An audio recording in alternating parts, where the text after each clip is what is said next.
So then I was like, let me just grab a couple of dance classes on the side, even if it's on a weekend or something. And that kind of snowballed into a little bit more. And it was one of those things that I had always wanted to do that in the future. I thought that was something you did like as a retirement job. I didn't really realize that I could do it at that point, like as my career. So I was 24. I was still living at home. I went running home to my parents and I was like, I think my dream just dropped in my lap. My name is Kelly Peckholdt. I own Babylon Barre in Lindenhurst and Positions Dance Studio in Babylon. And I've been in business for about 14 years. It'll be 14 years this summer. I purchased the dance studio from the owner of the studio that I grew up dancing in, and then everything else, the fitness stuff, kind of came later on. So it's been a journey. 14 years is quite the journey, absolutely. So first of all, welcome. I appreciate you taking the time. Thank you. I've spoken to a lot of different business owners on the podcast, and a lot of different journeys, some being 6 months, some being 20 years. But I'd have to say the 14-year mark is on the longer side of the business owners on Long Island. I mean, unless you're 70 years old, a lot of people are kind of still getting into like, oh, I've been in business 5 years or 8 years. So I commend you for the 14 years. Thank you. That's a lot has changed. A lot has changed It has. It really has, yeah. And it's funny because we think that like, oh, it's 2012, like that wasn't that long ago, and it really wasn't. No. But like looking back on everything's changed. I mean, I'm a musician and I dropped out of college to do music full time, and that was around when I was dropping out of college. And I like CDs were still like I made a CD. It's true. Like, can you believe that? Like, it's true. When was the last time you I was still teaching with CDs at that point, so. And it's just really interesting. I mean, that's just a little microcosm of how much things have changed. But like, of course, Instagram came out in 2012. Yeah. So like that, like it was baby infancy phase of when you started your business. I think we maybe like 2014, 2015 finally got Instagram for the dance studio, and I think it was our students that were like, "Hey guys, can you get with the times here?" So yeah, crazy. It's very interesting. So tell me a little bit of your background and what you did growing up to then want you to like buy the dance studio and then also the fitness. Yeah, so I started dancing at Positions when I was 3 and grew up dancing there through all of high school. I was a student teacher, like student assistant in classes in high school, and then went to college. I actually went to college for a history degree. I wanted to be a teacher. So I had always wanted to teach in some way. And I loved history in middle school and high school, and I had a lot of really influential teachers who inspired me to go on and get my degree. So I, during the summer, would come back home and teach dance here and there, and it was still part of my life. I was dancing in college a bit as well. And then after I moved home, after graduation, I was like, you know what, like, I am not finding a teaching job just yet. It was like a little bit after the 2008 recession, so like things were still a little rough as far as getting at least a like tenure track teaching job. So then I was like, let me just grab a couple of dance classes on the side, even if it's on a weekend or something. And that kind of snowballed into a little bit more. And so it was 2 years down the road from that the owner called me into her office one weekend, and she was like, I'm looking to retire. I had actually moved out of state a few years ago. I've been kind of managing out of state, which we didn't even know at the time. And she was just looking to be with her family and kind of move on. So it was one of those things that I had always wanted to do that in the future. I thought that was something you did like as a retirement job. I didn't really realize that I could do it at that point, like as my career. So I was 24. I was still living at home. I went running home to my parents and I was like, I think my dream just dropped in my lap.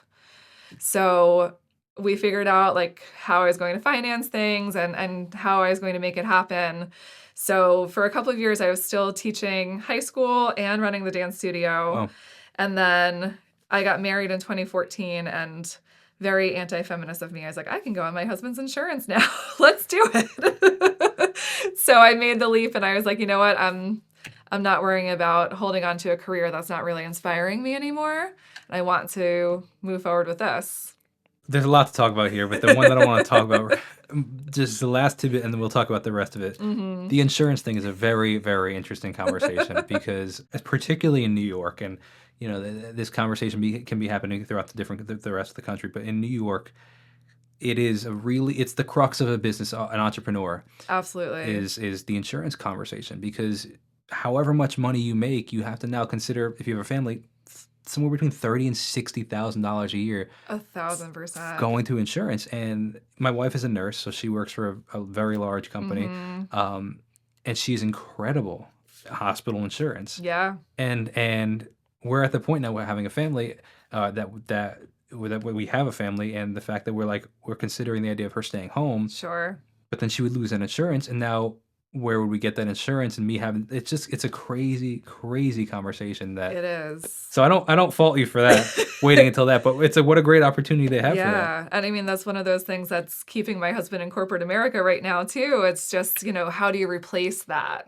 So, yeah, it's really interesting. I was talking to somebody recently, and they were saying it is a really strange conversation, the fact that so many people are even staying at their jobs because of insurance, and like what a weird time we're living in, that it's Right. like, oh, I'm actually going to stay at a job that I don't particularly like just because of insurance. It's like Yeah. he disagreed with that concept, and I was like, honestly, you I never really thought about it like that, but you're right. No, it's true. What are we doing? I I don't know. know. I don't know. It's really It's just an crazy. interesting.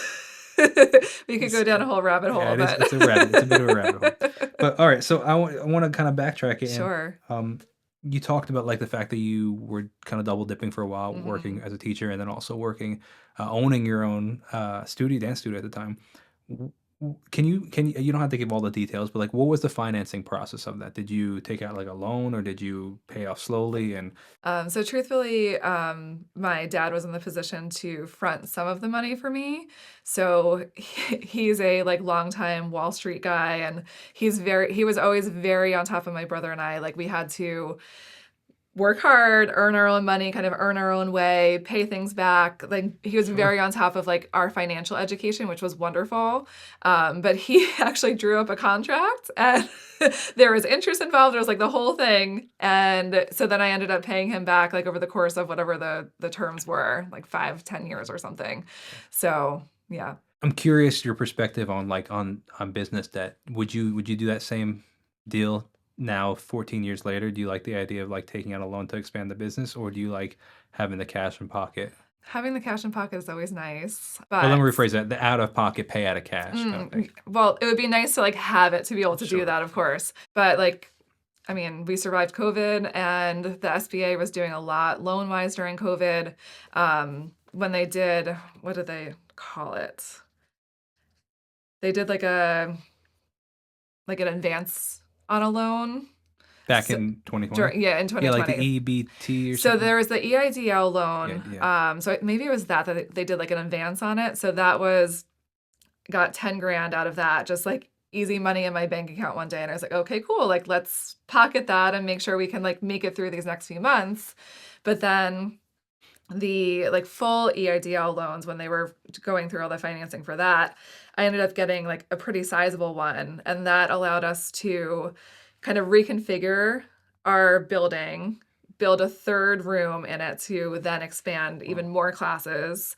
And then I took that and I was able to use some of that to build our bar and Pilates studio too. So I've been able to expand based on those loans. So it's also nice to have that option too and know that the SBA or similar entities are supporting business Mm. too. Yeah, for sure. Very interesting. So, so now let's talk about the transition of like now opening the fitness part of it. Yeah, so I started as a fitness instructor when I was in college. In fact, my freshman year of college, there was someone in our dorms that taught like jazzercise classes in the student union on the weekends, and she graduated. And I was like, I could take this over and teach something. So I was teaching cardio kickboxing in our student Oh, union over the weekends or like weekday nights or something. Um, so then I started working at gyms and kind of getting experience, gathering hours. And then when I took over the dance studio and things really took off, I started like an adult dance program. I started teaching bar and Pilates and yoga there. And then it kind of became big enough on its own to become its own thing. And then we needed more space for the kids' dance classes too. So my goal was actually to open in early 2020, and then kind of, life got in the way. of course. So we opened like late 2022, early 2023. It was actually just after my son was born. So we had him in like the carrier in the corner as we're like shop vacking around him. But he kind of grew up doing all that with Oh us. yeah, So absolutely. yeah. So I have what might be a funny question for you. Is bar the same as pure bar, or is that different? Like, can you Yeah. So explain what it's that whole exercise sure. genre is? Because I'm not well versed in that, and I know people that have done it and raved about it. Yes. And I'm also, that being said, the follow-up question to this is, it was a very hot trend back in the 2017, 2018, and then I don't hear Absolutely. as many people talking about it. So I'm curious how did that affect your business, especially with the fact that you opened up only 2 years ago with that part of the business. Like, what does that look like? Sure. So it's funny because Pure Barre is definitely like the most well known of the bar franchises. So like I think when people hear that they get a sense of at least, generally what it is. But Barre was created by dancers kind of like for rehabilitation, for injuries and things like that. It's like kind of a total body sculpt class, but low impact, light weights. You're doing like higher repetitions instead of lower repetition and heavy weight. But it works upper body, core, lower body. Bars kind of like signature style is to do a lot of pulsing movements, like little small interval movements. Like I personally approach bar as like standing Pilates, like a lot of standing core work, and then the limbs kind of come from that. But it's interesting, you're right. Like I think the trend has kind of died down a little bit. You don't hear as much about bar per se, and Pilates has kind of taken over that trend for sure, especially like equipment Pilates doing reformer and things like that. So we teach bar, mat Pilates, yoga, and then we have an equipment studio as well. So we did kind of tap into that trend a little Mm. bit. But our bar classes are the most popular classes on our schedule. And especially for weekends, they're full with like wait lists that you can make a whole other class out of. So Wow. people are definitely still interested and still enjoying them. But you're definitely right that it's kind of like died down trend wise for sure. Yeah, and I was just curious what that looks like with the Yeah. trend. And so now, who teaches these classes? Do you have like subcontracted employees, or is it you that teaches all of them? What's the process for that? I teach a little bit in both studios. I split my time throughout the week, but having kids now, it's hard to to balance all the things. So No, try. you don't say what? I have so much time. It's crazy. So I still teach like a couple days a week in each spot, and then a couple days that I'm doing like office work and kind of overseeing and things like that. But I do have staffs of like upwards of at least 10 people in both places. So I probably have a staff of like 25 total across both studios. Very cool. Yeah. I've had a lot of conversations with business owners where we talk about the fact that sometimes business owners were never intending to be business owners, and they were just really good at their craft, and they started selling whatever that craft was, whether it be a service or whether it be an actual product. And all of a sudden they realize, oh, I'm owning a business and I have to handle all the other things that come with the business, uh, not just the things that like. In fact, actually, I'll quote the owner of a restaurant over here, Whale's Tail. His name is Sash. He says, essentially the quote is, be careful what you wish for, because if you once you achieve that level of success or a certain level of success, you're no longer able to do the things that got like brought the success. And the Mm, concept is like, say you're a really great pottery maker, you make this incredible pottery, and all of a sudden like you're selling so much pottery that like now you have to manage the books and somebody else is making the pottery. It's like right, now you're not right. even doing the thing that you love. So all that to say is I'm curious what that process looks like for you. Like, you didn't necessarily go, you love dancing and you loved Mhm. teaching and all that stuff, but now you have to manage employees and manage the books and pay rent and all these things and insure. I'm probably some sort of level of insurance, right? Like Absolutely. liability insurance. Like, how do you wrap your head around that? It was And does it come definitely naturally to you, or is it like a pulling kind of hair kind of thing? so it was definitely a learning curve in the beginning for sure.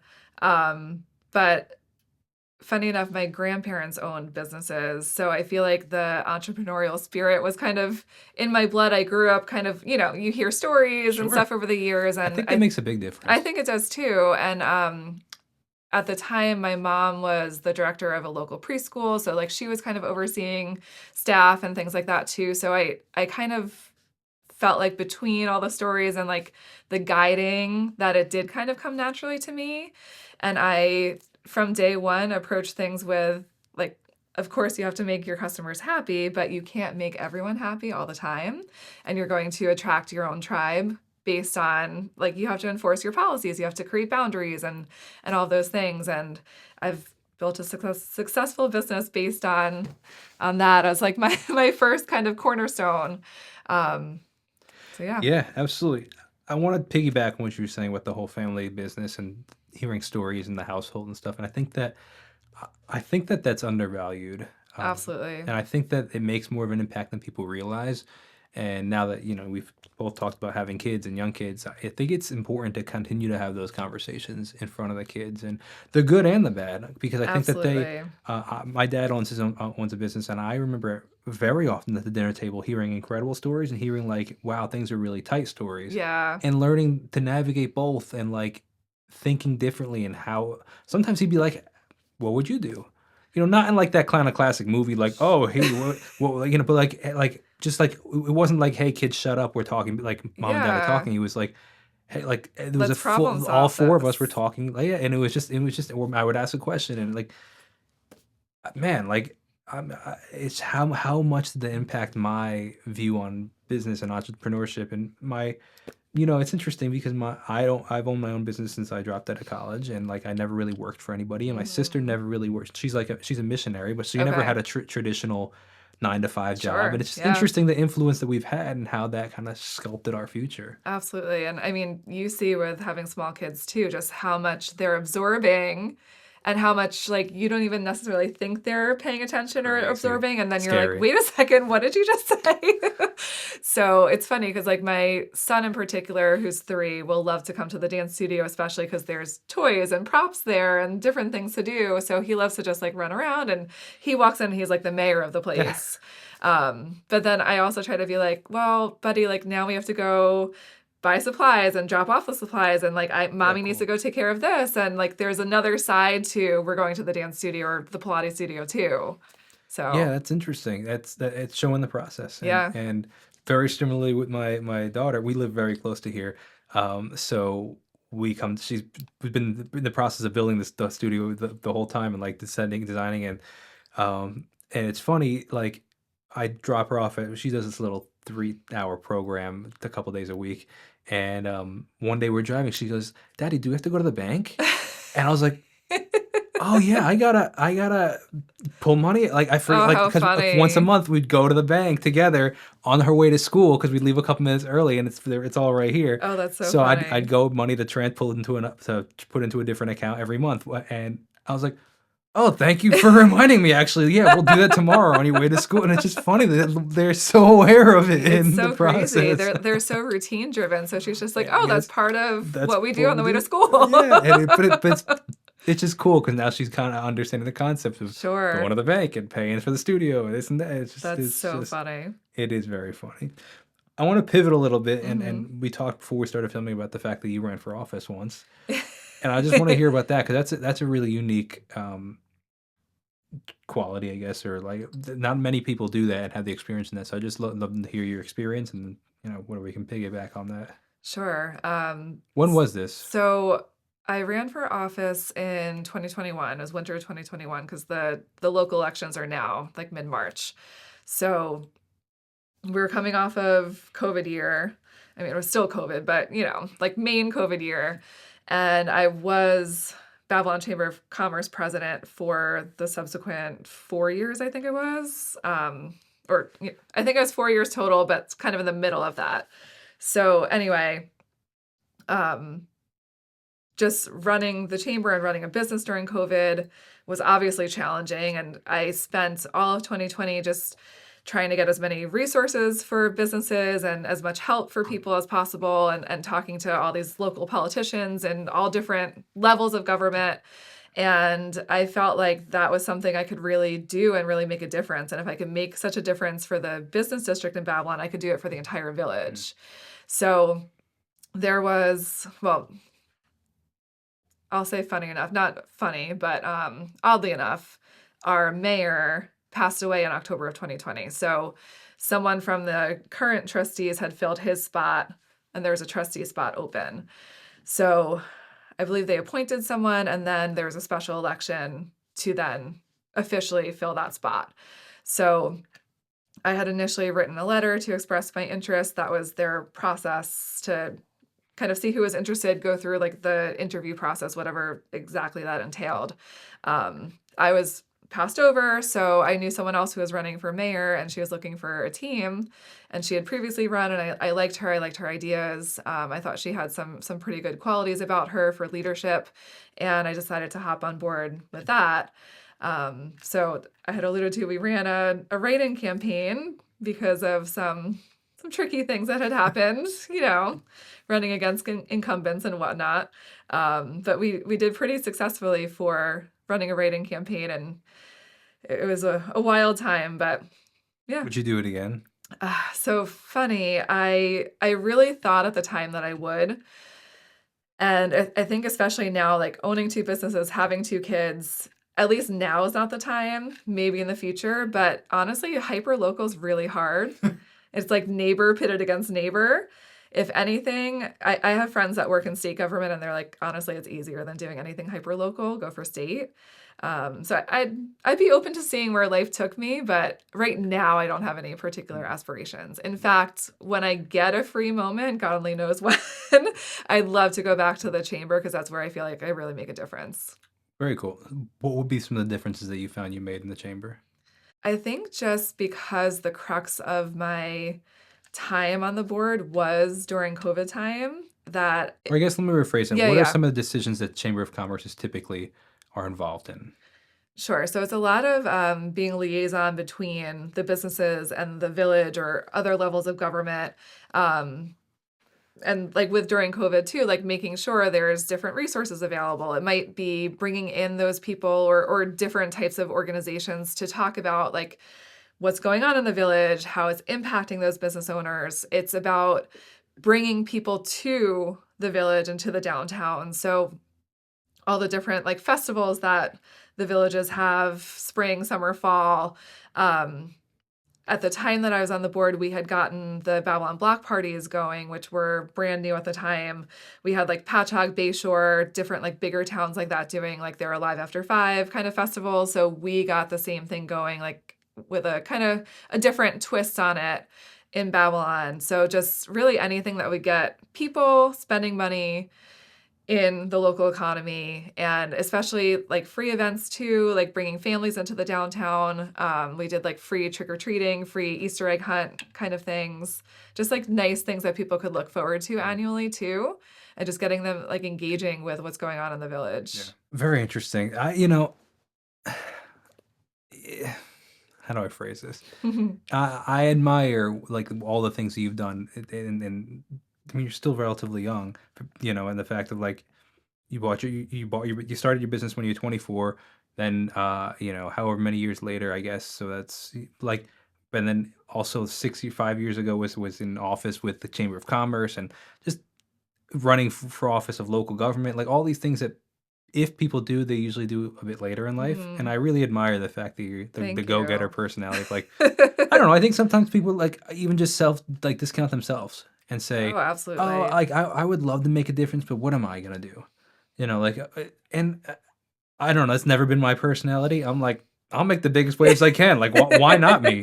Why can't I be the one to change that? Absolutely. So I admire that, and I think that Thank that's really you. cool, and I think that that takes a very specific personality, and I don't know. It was just a compliment. That's all I had to Thank say. you. Thank you. Yeah, it's funny. Like I grew up like very quiet, very reserved. I'm still like a little bit more of an introvert, but I feel like in certain cases, like you have to advocate for yourself, for your business, and if you care about something. Mm. And I honestly felt like when we keep going back to COVID, but when COVID hit, like I was more worried about all of my friends who own businesses in the village versus mine. I knew we pivoted to doing Zoom classes. We had most of our people staying on board for that, which was incredible. And I knew we'd end up coming out on the other side somehow.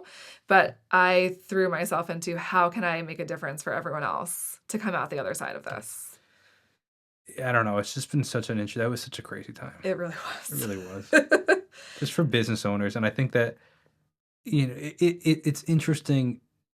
I think I've probably done close to 100 interviews with this podcast, and I think that probably in about 75 of them, COVID comes up, just because of how impactful it was in so many people's businesses, Absolutely. in the way that like it just obviously if I'm interviewing them, then now made it through, right? But just Mhm. how it made them pivot, how it made them think differently, how it made the Uh, cost of that things. Like, oh my I gosh, mean, yeah. that It's same crazy, business like owner I was talking about before, like talking about the cost of running a restaurant and mhm. how dramatically that was shifted, and Dramatically, yeah. and this is really, really like the profit margin sunk incredible. It's just really interesting. Like it's affected the whole, I mean, the whole world, but No, it's so true. And I mean, maybe not now, but like the last year or two, there were still ripple effects of like people really didn't quite dig themselves mm, out of that hole and they're like, you know what, we're done. We're closing our doors. So especially like mm, 2022, 2023, but I still saw it like 2024, 2025 a little bit too. yeah. Just like no one really quite recovered. Yeah, certain business. You mean certain businesses like were struggling because of Yes. the Like effects? never like really quite got over that loss. And Yeah, really just what you said too, like everything's so much more expensive. yeah, yeah. It's interesting. So are your two businesses connected next to each other, or are they two totally separate So I businesses? tried to stay in Babylon. I tried so hard because it would have been so convenient to just like walk down the street and have everything right there. Excuse me, but I couldn't find good real estate in town or there wasn't really much available and what was there just wasn't really conducive to what we needed. And I ended up going to Lindenhurst and there was like a brand new spot being built. We have like a little patio outside. We've Oh, had like nice. meditation classes outside when it's nice out. We have like decent parking.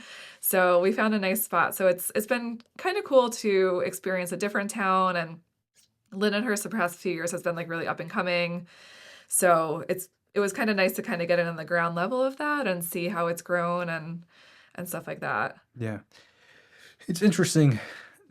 You said you were a South Shore native, right? Yes, yes. It's interesting talking the shores of Long Island, how different they are culturally. Oh, Um, absolutely. but even like just to some, like even the township to some degree, like the North Shore definitely has like the Northport town, the Port Jefferson town, like they definitely have their appeal, but it's a very different appeal of like kind of almost like an old school appeal, as Yes. opposed to it's bumping down on the South Shore. No, it's You true. guys know how to throw a party. But like all the towns, like it just seems like every town, like you said, Babylon, Bayshore, Patchogue, they're all just partying all summer Yeah, long, and but it also, I don't know, like nobody. I just feel like that's where I don't know. I feel like businesses are thriving down there just because of that culture and whatever the township or the chamber of commerce, whatever is mhm, encouraging that. It just seems like it's working. absolutely. Lindenhurst in particular has gotten a lot of grant money over the years for kind of like rehabbing the village and just making even like more walkable and Mhm. like the streets are wide, the sidewalks are wide. There's like plants and flowers everywhere. They have this like beautiful gazebo area and then just like this push to get more and more different types of businesses in. So it's definitely really cool to see like how that revitalization process happens too. How are you finding new clientele? I mean, a lot of it's word of mouth for both businesses and always has been, always will be. I think social media is the biggest for us outside of that, just because everyone's just kind of doom scrolling on their phone all day. And I'm also guilty of that too. But I feel like I find out a lot about a lot of different things from Facebook or Instagram. So I think a lot of our clients find us that way too. In what's like organic posts or like paid posts? Um, a lot of what I do is organic. I don't do a ton of paid. And then especially for the dance studio dealing with kids, a lot of it is like moms groups on Facebook too. So I Mm, guess word of mouth, but on social yeah. media. Of you being involved or somebody else recommending you in those moms groups? Usually like people asking for recommendations for a studio and then people commenting on where they go, what their experience has been and that kind of thing. Mhm. What does your content look like on the social medias? It's funny because the woman that does my social media at the dance studio and I were just talking about this. Like certain times of year, it's just so busy and we're so slammed with like, there's this event going on and this thing that we have to promote and we're doing a fundraiser and there's this happening. So sometimes we get locked into like, there's a flyer for this and a flyer for that. But she's been really great about doing a lot of content, like especially with some of the older kids and getting them involved. Like we did a big recital theme reveal earlier in the fall. So she had all these different ideas for different reels to do and she'd have the kids like guess and they like got a prize if they got it right, and like all this different stuff. And then at the bar studio, we also, different events and things going on, or like or themes and focuses of the month. Like we do like a movement focus each month. But then trying to do like some funny stuff too, and just kind of appeal to a bunch of different people Mm. and demographics. What would be the demographic for the bar studio? Honestly, it's like all ages. We do not a ton of men because they're slowly coming to Pilates. Pilates was developed by a man, and men are just like afraid to do Really? Pilates. They think it's like a woman's workout, but it's really really hard. Well, I don't even know if I just think that most people don't know what it is. Yeah, In like yeah, everybody knows of Pilates or even bar, but I don't know if people actually know what either of them actually are. yeah. Like honestly, one of my favorite things is getting a guy who's like a big weightlifter into the Pilates studio and like onto the equipment and just really humbling them really fast. What was this process like? Who you said a man invented Pilates? So what's the story behind that? Yeah, so Joseph Pilates was Oh, a it's his real last person. name. That's his last name, yeah. Oh, wow, that's pretty So wild. Joseph Pilates lived in like late 1800s into the like mid 19th century, into the 1900s. He lived in Germany. He at one point was a prisoner of war, and he during World War One, and he developed this kind of like calisthenics like core workout to rehab the soldiers that were in the hospitals when he was a prisoner of war. And then he and his wife lived in Germany, so after World War One, he kind of saw like the writing on the wall as far as where Germany was headed, and he and his wife left for New York. They opened their studio, I think it was on 8th Avenue in 1924, 1925, and then they started working with like a bunch of dancers like George Balanchine with New York City Ballet, Martha Graham, and they rehabbed like a whole bunch of dancers. Then they had they called them their elders. So like the people that directly trained under them and kind of like took it out into the world. So then there's like all these different branches of the Pilates method. And That's yeah, it's fascinating. really cool. Caveat, going back to what we were talking about with COVID really quickly, it's interesting that it just seems like so many things come out of these worldwide conflicts. Like Yeah, it's every just talking true. about like COVID, how many things affected businesses, and how every business I talk to, almost every single one talks about it. But then like every good story from the between 19 or I guess like 1900 and like 1950 is like, oh yeah, so he came home from World War II and like saw this thing and it's like everything just came like either It's World War II, crazy, World War right? One, or like or COVID now. And it's like, Yeah. wow, I guess it really like Like these life-changing moments. yeah, I Yeah. don't know, but yeah, very interesting. It's a very interesting story. I didn't It's know that. cool. And so, I mean, I'm a history buff too, so I'm like I wanted fascinated to by actually ask you this. about that. I am obsessed with history, so That's I would just love awesome. to know your like what you studied and what your I guess area of expertise is, or just because I'm a huge history buff. You So don't find too many people that actually care about it. So my degree was like a general history degree, but I tended to err more on like Middle Eastern history in my studies. I just found it like really fascinating. I kind of like turned away from any like American history studies. Some of it was required for my courses, but my advisor taught Middle Eastern history and was like a published scholar in that realm, and I just really kind of gravitated to him and his classes, and I was so fascinated by it. And my senior thesis was on the Armenian genocide, and he was a like Ottoman history and Turkish scholar, so he was kind of like, yeah, you can keep writing about that, but like I'll give you a good score based on your writing, but you're not really right in what you're saying. So we kind of had like a back and forth about that, but yeah, it was interesting. interesting. Very. So what is considered Middle Eastern history? So I guess because of him, I did a lot of Ottoman Empire, which is Turkey, um, and then I did a lot of like women in the Middle East. I'm trying to remember. I did also like European history, and one of my other advisors taught a Russian history course, which was really fun. I did an Italian history course that we did like a travel component with, which was really fun. So yeah, Very cool. yeah. Yeah, very interesting. And then when I Do you, taught high school, I taught a lot of world history and like European history, so it just kind of all tied together. Yeah, it's just there's not too many people that I find actually find it interesting, so it's nice to hear what other people do. Like I don't read like I know that I have kids that barely read at all. It I wasn't know. much of a reader beforehand, but if I did read, it would be like always biographies and like American history. I like American history, Yeah, um, but even things like that, or like I like different like I like European like middle century 1500s European history. I find really it's interesting. fascinating, yeah. Um, but nobody really cares, so I find it interesting at the same time. But who knows? But it's history repeats itself. So Yeah, it's so true. yeah, the cliche is a cliche for a reason. I think people just forget that all the time. It's so It's just true. repeat. It's on Everything like a goes in 20-year cycle. cycles. Yeah. Everything just happens 20 years apart. But so where do you like? What's the plan? Where do you see yourself going with the businesses and opening up new locations or continuing? What's the plan? Yeah, so I'm actually looking at some potential expansion for this coming school year. So like for September 2026, because the dance studio is just kind of out of space, especially during prime times. And like this year in particular, we turned a lot of people away. Mm, But also, I mean, and you're a working parent, and I'm sure you get this too. Like people want from like 4 to 6 p.m. on a weekday and then Saturday mornings. mm. So there's only so much space I have during those prime times. So we're hoping to maybe find like an annex space temporarily while we're like mid lease right now.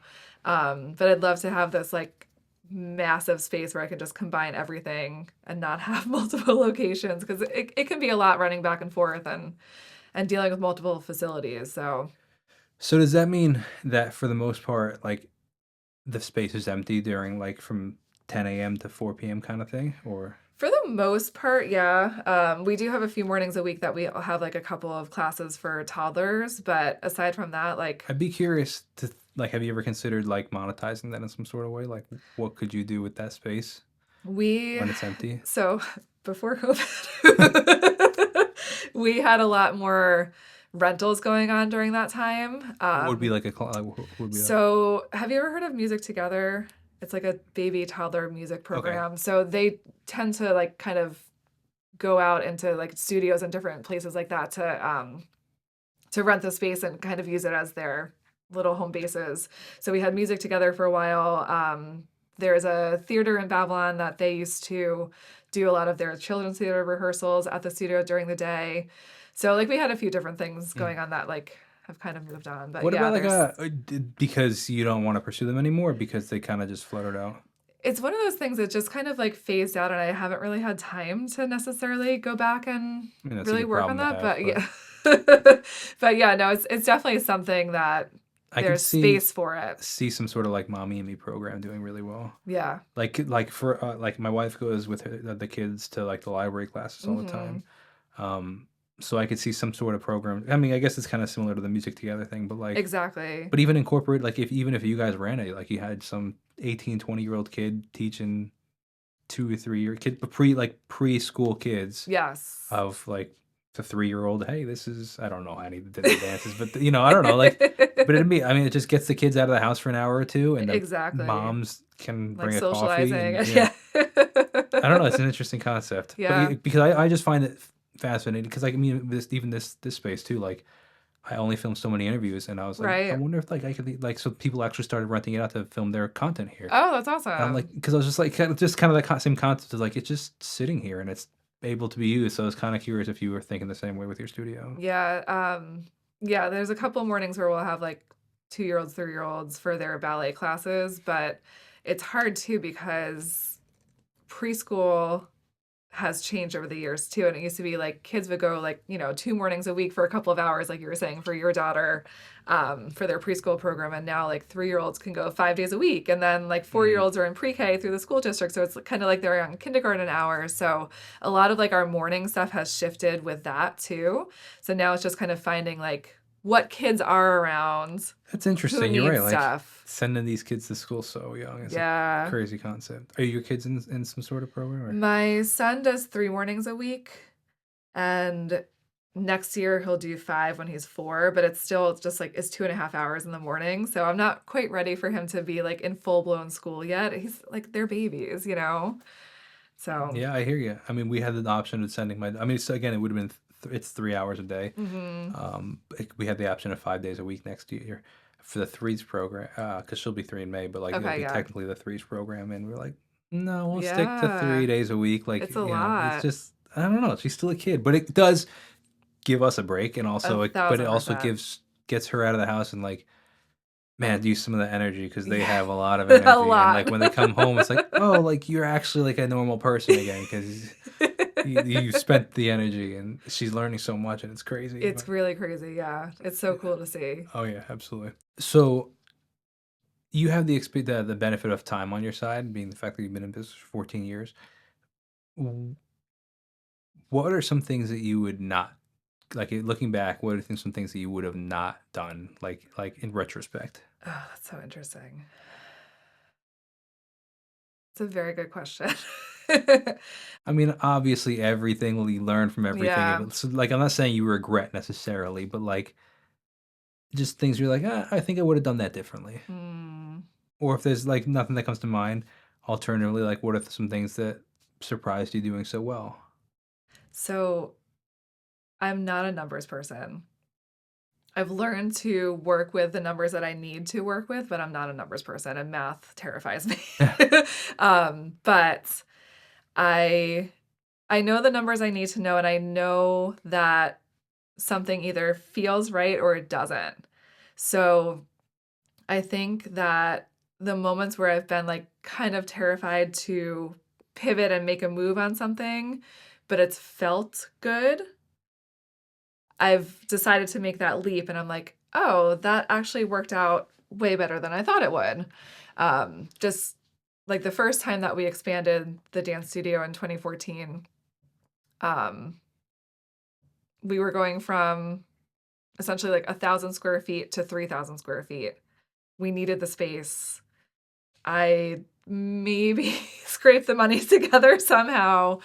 I don't even know if I even looked at the numbers. I was just like, this feels like something I can do right now. Um, so then I definitely was surprised in how well it ended up panning out, considering I didn't have the fact behind me.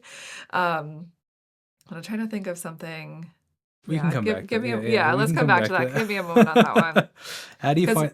Go for it. no, I was gonna say you're right that it's hard. Like looking back, because hindsight's 2020, and like you've kind of figured things out, so it's hard to like really pinpoint. Or I guess like, yeah, it's interesting. Or we could phrase it as like some of the mistakes you've made that you've learned from, kind of thing. Or, Mm, but we'll pivot for now. Of so how do you find the work life balance? What does that look like? it's taken a long time. I've definitely struggled with the work life balance over the years, and I think especially early when everything was brand new and I was really trying to make sure things were successful and that I could do it. Career I wise or parent wise? career wise, so like very early dance studio years, in our first space, we had this like teeny tiny, like basically like between two walls of an office, like a desk shoved between two walls.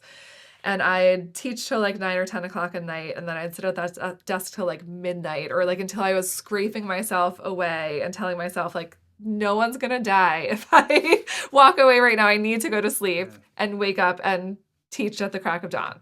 Um, so it's definitely taken a long time, and my now husband has been along for the ride the entire time. And there were like early years of us like moving into our first apartment and like me never being home, him working in the city, him never being home, and we'd like connect for 5 minutes on a weekend and like start it all over again.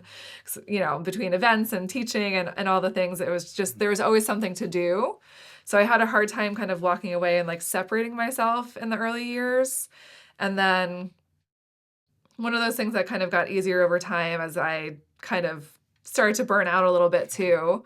And then, especially once my son came along, so my 3 year old's actually adopted. So that was a whole journey and a whole process. And I was, he was born in November of 2022. Earlier that year, I was still chamber president. I was trying to open the second business at that point, and I was still like super, super involved in day to day of the dance studio. And my husband and I made a pact like early that year that like it felt like that year was going to be our year family wise.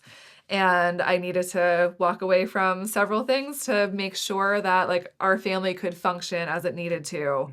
So amid opening a brand new business at the same time, I walked away from the Chamber of Commerce. I was actually given an opportunity to interview for a village trustee spot that had opened up even after I ran for it. I said no to that. And I was right that then we were able to adopt our son that November. So it was essential to kind of figure out, okay, I can have this person take over this part of operations. I can have this person do Mm. this. Delegation. And yeah, and learning that delegation was really huge, and letting people kind of like shine in what they're good at too, and not me having to have my hand in every single thing. I want to talk about that, the delegation, but before we get to that, I want to talk about the adoption. Was that something that you'd always wanted to do, or was that something that, if you don't mind me, like what led to the adoption process? Yeah, so I had always wanted to.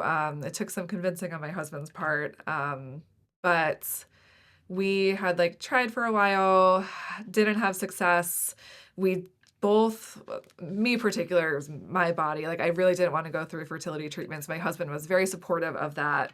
So in 2020, we, as we're like sitting around trying to figure out our lives, we're like, let's like talk to a lawyer, talk to different organizations, different, agencies, and kind of get the full picture of what we're diving into here. So we started the process like in late 2020.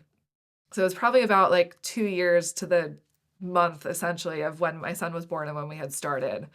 So it's a real roller coaster as parenthood is in Sure. general, Yeah. but I think anyone who's had to form their family in a different way than they initially thought, it's really it can be very taxing.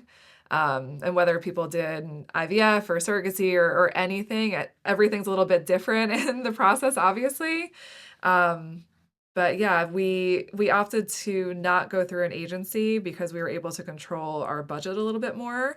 So we worked with a lawyer to like privately match with an expectant mom. And so we had a lawyer, a social worker, and then we built a website. We had social media pages. We were like looking into different areas where you could like place little like penny saver ad kind of things like in different Wow. states. Like so our lawyer would be like, "Oh, like I know a lot of people have matched this year in this state. Like put some Facebook ads or some Google ads like into that." And sure enough, our son's birth mom found us on Facebook in June of 2022, and then he was born in November. So you were running ads essentially saying we'd like to adopt a Yeah, which child. is like mind blowing. That is Mind blowing. wild. Yeah. That is really, really interesting. It's that's fascinating to me.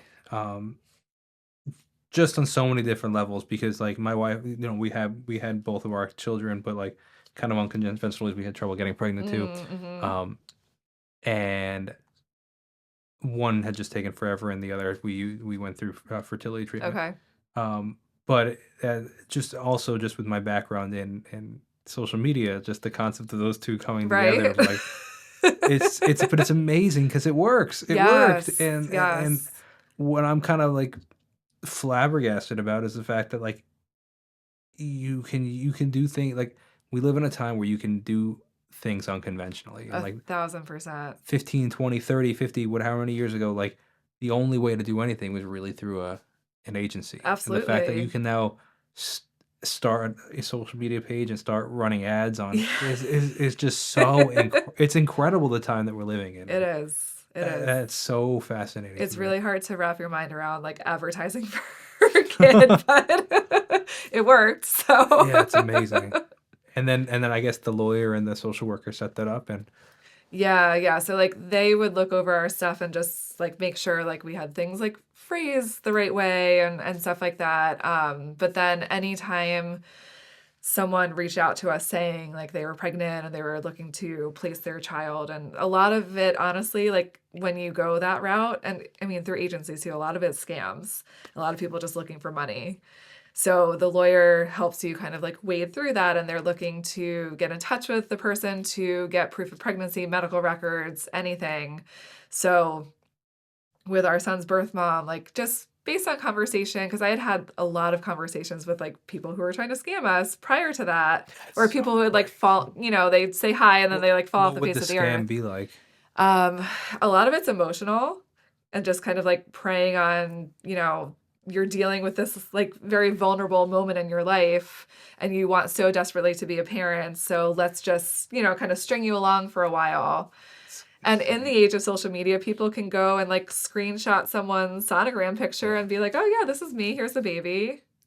It's so insane. Just the It is. twisted nature of some people's Yeah. mind is so crazy. And there's people who are like, and depends on where you live and what the state laws are, but like New York, for instance, you can pay the expectant parents, I think it's 2 months of living expenses prior to the child being born and then a month after.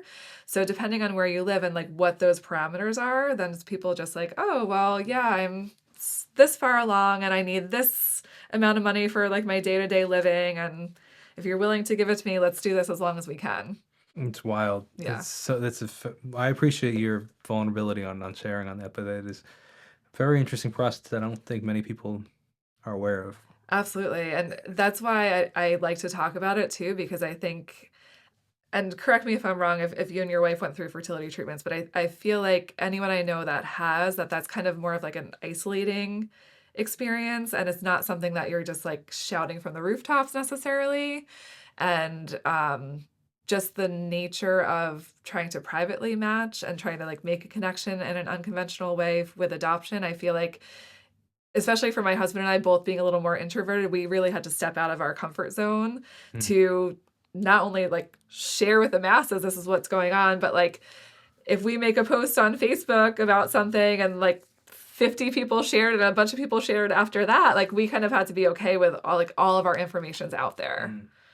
So it's just different. Yeah, absolutely. It's very interesting. But then also talking about it, I think that people realize one of two things, like there is hope, but also the fact Absolutely. of like you're also not alone in the process. And when you talk about it, you realize that there's so many other people that struggle with very similar things, whether So in true. family planning, whether in business too. And like that was the whole concept for this business podcast is like want other business owners to be able to relate because it feels so isolating. Sure. Because Yeah. you think that you're the like if you're the business owner and whether you're one or 100 employees, like none of the employees relate to what you're going through, Mhm. and then you can only relate to other business owners. But like, how many do you actually really know and connect with, and then actually talk about and or talk about problems with? And um, I had gone to like somebody from my church had owned a very successful business, and he was like in his 60s or 70s, and I had gotten coffee with him once, and then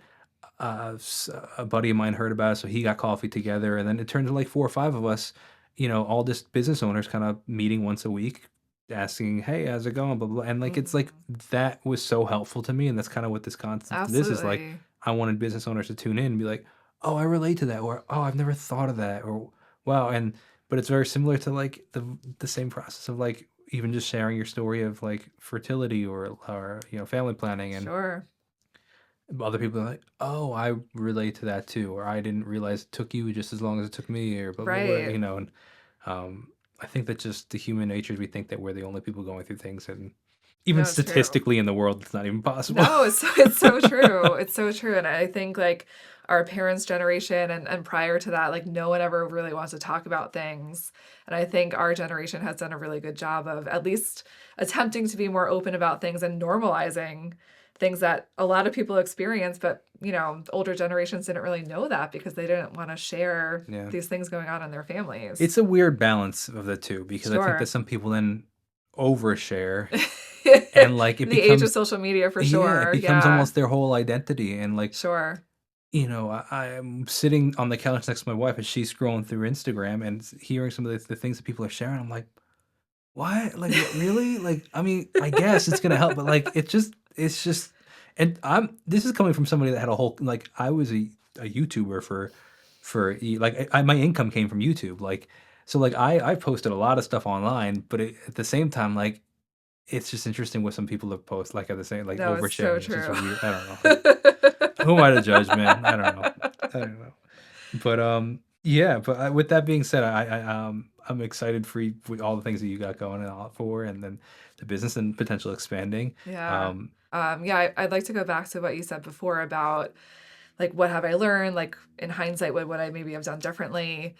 And we were something touched upon staffing at some point in our conversation a couple minutes ago. So that jogged my memory. But I think something I've learned over time and like some things I've looked back on over the years too is like when staffing issues arise, like what really went on there? Was that someone I should have hired? And I think it's so hard too because it's hard for small businesses to hire. Sometimes it's hard to retain talent too. And especially like this has died down a little bit, but like there's a dance studio on every corner on Long Island. And I think for a while, like in the 2010s, there was just like constant ones popping up. Mm. So then it's like, well, how do you retain the people that you have if there's like something new and shiny or maybe some new offer happening down the Yeah. block? And it's definitely very much happening in the Pilates world right now. But I think there's been moments where you're kind of like, I just need a body in that room Mm. for this amount of time, or I need a body at the front desk for this amount of time, and I can't be there and be in 5 places at once, especially having kids. So I've definitely gotten myself into some situations where I'm like, I knew that was not going to be a good thing. And I, again, needed the body in the room at the time, and it didn't pan out how it was supposed to. It panned out exactly how I actually thought it was going to. So how did you get yourself out of that? Luckily, I have a pretty good network of people over the years, and I've been able to find someone who's able to step in and honestly, like my staffs for the most part, 99% of them are absolutely fantastic all of the time. And I found that like if you just keep like a good vibe about your business and you give some perks here and there and you keep everyone happy and like at the dance studio especially we're kind of like a big family, like some of us have grown up dancing together, some of us have just been around for a long Mm. time and we get along like a family does. So I think in that kind of environment especially there's someone who's always like, oh, you know what, like I actually have this time in my schedule, let me help you out for a little while. Mm. So it's been nice to see people step up Yeah. in situations like that too, Yeah. and like really see who you can depend on too. Well, wrapping it up, the last question I like to ask everybody is, what is one thing you know now in your career that you wish you knew when you first started out? I think just that everything will be okay. To keep it simple. Yeah. And I think we spend a lot of time in the early years or, times where things, it's a little bit of a tighter year. You spend a lot of time kind of panicking about things and it all works out. Mm. Amen to that. I think that's a great place to get. It's the truth. I think that it does. Whether it does or it doesn't, it does in the end. Like, That's exactly it. Yes. I think that we Yes. micromanage all the details and stuff. Whatever's meant to be is going to pan out in the long run. Yeah, So, amen to that. Well, it was a pleasure to meet you. Thank you for sharing yes. your story. Thank you so Absolutely. much.